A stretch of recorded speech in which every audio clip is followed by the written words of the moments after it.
Son las 8 de la mañana, 42 minutos. Nos vamos a la Unidad Nacional de Gestión del Riesgo, de la que tanto hemos hablado en estos micrófonos.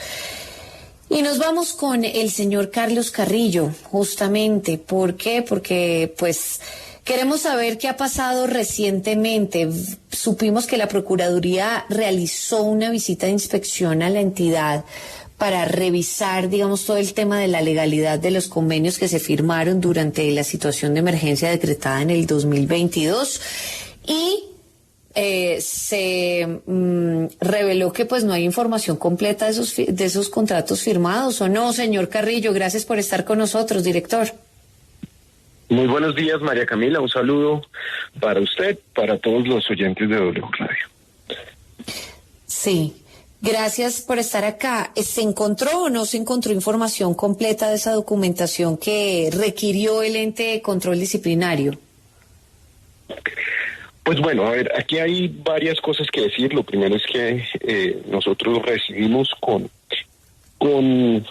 mucho respeto y agrado esa visita, porque para poder desentrañar lo que está pasando aquí, lo que ha pasado en la Unidad Nacional para la Gestión del Riesgo, no solamente durante el periodo de Olmedo López, sino desde que existe, se necesita el apoyo de los organismos de control y debemos, de manera conjunta, la dirección y estos organismos, adelantar ese tipo de diligencias. Y la Procuraduría, la Fiscalía y todos los demás cuentan con todo nuestro apoyo para llevar a cabo esto. Entonces, ¿en qué consistió esta visita? Es una visita preventiva que hace la Procuraduría solicitando información sobre, como usted bien lo dice, sobre las contrataciones que se llevaron a cabo en el marco de ese decreto de emergencia 2113. Entonces, Liz. Hay un asunto ahí que es bien grave y es el tema de la gestión documental en la entidad. Eso es inexplicable, eso es injustificable y básicamente se siente uno como en 1998. Sí, doctor Carrillo. Sí, doctor Carrillo, precisamente hace unos días desde la Contraloría advirtieron que ustedes habían remitido una información relacionada con 5.710 cajas con información de varios puntos y aspectos importantes de la Unidad Nacional de Gestión del Riesgo, en donde evidenciaron que se perdió parte de esta información. La Contraloría responde que dentro de sus funciones de revisar estas funciones fiscales, no está como tal ese tema y remite el caso a la Procuraduría y a la Fiscalía y les advierte precisamente a ustedes como la Unidad Nacional de Gestión del Riesgo que son los responsables de salvaguardar la documentación, pero adicionalmente en este caso de buscar de la manera más inmediata recuperar esa información. ¿Qué viene adelantando entonces desde la Unidad Nacional de Gestión del Riesgo frente a estas entidades, frente a la Procuraduría y la Fiscalía, sobre la pérdida de esta información y de cuánta documentación estamos hablando específicamente? Bueno, esto es importante aclararlo porque hay unos sectores políticos que están haciendo unas afirmaciones que no necesariamente son precisas y aquí es importante dar los tiempos en los que se llevó a cabo este contrato. Esto es de hecho un convenio interadministrativo que firma la unidad, entonces bajo el mando del señor Mono González, de Eduardo José González, que era el director en Iván Duque, pero que también fue el director del equivalente de la unidad en el gobierno de Álvaro Uribe y en el de Pastrana, ¿no? Al final de ese periodo, es decir, cuando la gente de Duque ya sabía que había perdido las elecciones y que venía un gobierno en cabeza del señor presidente Gustavo Petro, después de que se supo el resultado de las elecciones, ellos firmaron un convenio interadministrativo supuestamente para hacer la actualización de la gestión documental y supuestamente para digitalizar el archivo, porque en la unidad básicamente todo está en papel. Entonces, eso es inexplicable. Estamos hablando del año 2022, no del año 2002, ¿cierto? Estamos hablando del año 2022, cuando esta unidad que maneja contratos multimillonarios, o sea, aquí lo más chiquito es de miles de millones, Esta unidad debería tener un sistema de gestión documental que le permitiera a los entes de control y a la unidad misma pues tener toda la trazabilidad de qué se ha hecho, qué se ha firmado, qué se ha pagado, qué está y qué no está. Ese contrato lo firman, la resolución sale el 18 de julio del 2022. Se hace un contrato con otra entidad es como una entidad de economía mixta. Se hace un convenio interadministrativo. Yo no me voy a referir a ese contratista porque en este momento estamos adelantando un proceso de incumplimiento, ¿cierto? La entidad está adelantando un proceso sancionatorio, así que yo no me puedo pronunciar públicamente sobre la naturaleza de este contratista ni sobre los detalles de la ejecución de ese contrato. Pero lo que sucede es que cuando entra la nueva dirección, el archivo ya no está en las instalaciones de la entidad. El archivo físico se le entregó a ese contratista por orden de la dirección de Iván Duque, ¿cierto? Ese proceso de supuestamente digitalización y actualización de la gestión documental no llega a ningún lado. No llega a ningún lado, y ese comunicado que se ha conocido hacia la Contraloría fue emitido por la señora Ana María Castaño. Ana María Castaño es la secretaria general de Olmedo López, la señora atrincherada que insiste en que yo la restituya porque asegura estar embarazada. Esa señora, esposa del abogado antioqueño Sandro Sánchez, cercano a Olmedo y que pues no salía de la entidad, ella es la que le remite ya en enero de este año ese oficio a la Contraloría, obviamente tratando de lavarse las manos, porque es durante ese periodo que no se hace nada con la gestión documental. Se entregaron en el periodo de Duque, espero no confundir a los oyentes, pero pues aquí los tiempos son importantes. Durante el periodo de Duque se entregaron esas 5.710 cajas. Cuando se reciben nuevamente, hay un faltante de 69 cajas. Pero en este momento no es claro si es un asunto de que se perdieron 69 cajas que contienen qué. Porque este archivo pues debería estar foliado. Aquí el asunto no son las cajas, aquí el asunto son los folios, ¿cierto? Porque cada uno de esos folios pues es sumamente importante. Y además yo quiero decir algo aquí, y es que desaparecer ese tipo de documentos es un delito, sea quien sea el que lo haya cometido. Aquí no es un asunto ni siquiera de responsabilidad disciplinaria, es un asunto penal, porque esos documentos son sumamente importantes.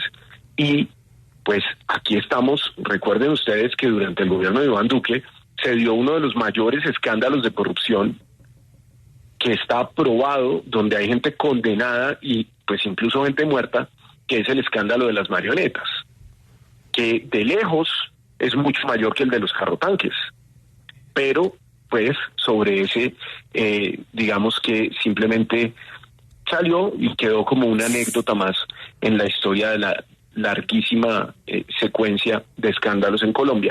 Sí, pero doctor Carrillo, yo sí estoy seguro que ahí hay mucho que averiguar y mucho que decir, y ese archivo pues es clave para determinarlo. Precisamente la Contraloría esta semana anunciaba que van a solicitar información no solamente del periodo en el que Olmedo López fue director de la Unidad Nacional de Gestión del Riesgo, sino información de los últimos 4 años, esto de cara a identificar irregularidades al interior de la entidad.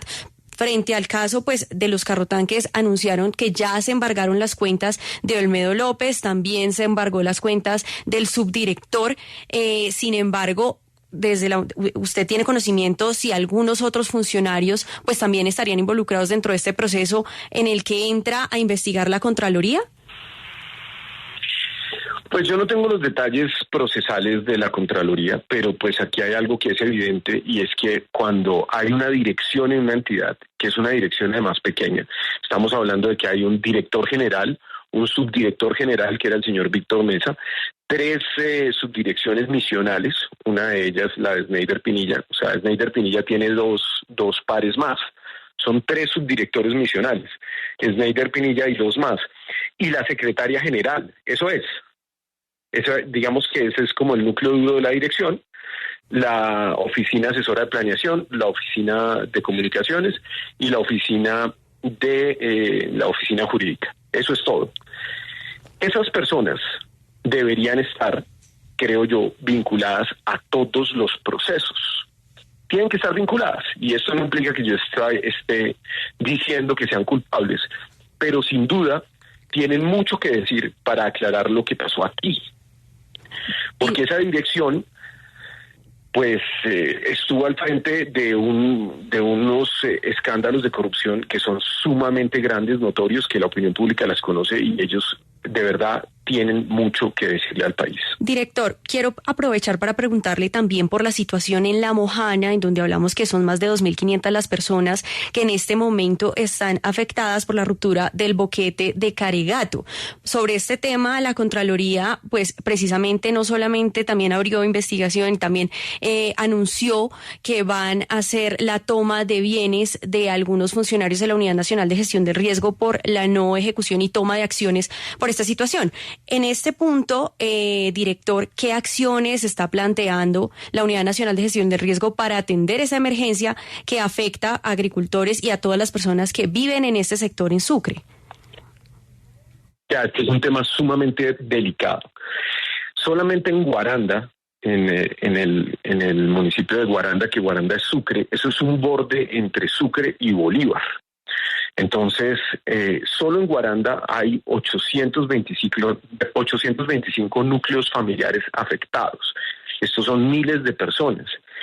Y pues esto estaba anunciado. Digamos que hubo una enorme polémica hace un año largo, porque el primer director de la unidad pues no era dado, y eso es absolutamente entendible, y además era dentro del marco de la doctrina que pues ha defendido el señor presidente sobre ordenar el territorio alrededor del agua, no era dado a la construcción de obras duras y mucho menos de esa magnitud, ¿cierto? Pero llegó Olmedo López y cambió de opinión. Olmedo López desconoció pues un discurso de ordenamiento del territorio alrededor del agua que el señor presidente ha defendido desde que era alcalde de Bogotá, y Olmedo contrató la obra dura. Un dique carreteable de 130.000 millones de pesos. Entonces, es una dirección que yo ya hoy puedo decir públicamente es una dirección de bandidos, ¿cierto? Porque el señor Olmedo y el señor Sneider han aceptado que cometieron delitos y están buscando principio de oportunidad. Les podemos decir bandidos. Y si los bandidos meten la mano en los carrotanques, pues ¿por qué no van a meter la mano en otros contratos? Y a mí me preocupa mucho un contrato de semejante magnitud, un contrato que va en contra del pensamiento mismo del presidente y de las tesis que defiende, pero un contrato que termina por beneficiar no solamente a un contratista, sino a unos grandes terratenientes de la región, ¿cierto? Y esto es un tema muy complicado, porque hay muchos pequeños campesinos que pues defienden también que se haga ese dique, pero quienes lo defienden públicamente pues son unos grandes terratenientes que ni siquiera viven en La Mojana. Ellos viven en Medellín, en lujosos barrios de Montería, en el Buenavista, ya en Barranquilla. Entonces, si usted tiene miles de búfalos, pues tiene miles de millones de pesos, no es un pequeño agricultor. Entonces, a mí me preocupa mucho la ejecución de ese contrato, porque el contratista hoy ni siquiera tiene un plan de contingencia. Yo ayer visité Caregato y ese boquete tiene más de 80 metros, está pasando agua a raudales hacia toda La Mojana, agua que además está contaminada. En La Mojana hay contaminación por mercurio, por la minería legal e ilegal. Entonces, aquí tenemos todas las problemáticas del país juntas. La minería ilegal, el clan del Golfo, la corrupción, todo en una sola nuez. Es el universo en una nuez. Entonces, es un tema sumamente Terrible. complicado. Nosotros Terrible. vamos a atender la emergencia, por supuesto, pero yo sí necesito, y aprovecho estos micrófonos para hacerlo, darle a ese contratista un ultimátum. Un ultimátum. O cierra ese boquete o buscamos la caducidad del contrato. Importante anuncio el que está haciendo en este momento el director de la Unidad Nacional de Gestión del Riesgo. Muchos temas todavía que tocar allí, muchos contratos que revisar, mucha información que pues probablemente también esté allí a la mira de las autoridades, en la mira de las autoridades. Le agradezco estos minutos que tuvo con nosotros, señor Carrillo, y pues muy atentos obviamente a lo que pase en los próximos días, también con la información que den el señor Olmedo y el señor Sneider Pinilla a las autoridades. Con esos principios de oportunidad que buscan, con las pruebas que aporten a la Fiscalía, en fin, tantas cosas que pasan allí alrededor de esta unidad. Le agradecemos estos minutos. Un saludo. Muchísimas gracias, María Camila. Un saludo para todos los oyentes.